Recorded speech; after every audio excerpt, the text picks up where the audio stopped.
अस्सलामुअलैकुम।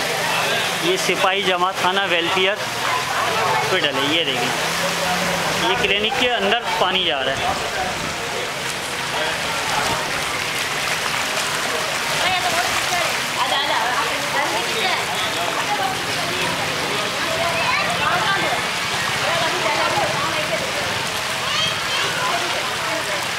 हॉस्पिटल का भी ले लो उसको, ताकि पता लगे कि हॉस्पिटल भी है यहाँ पर।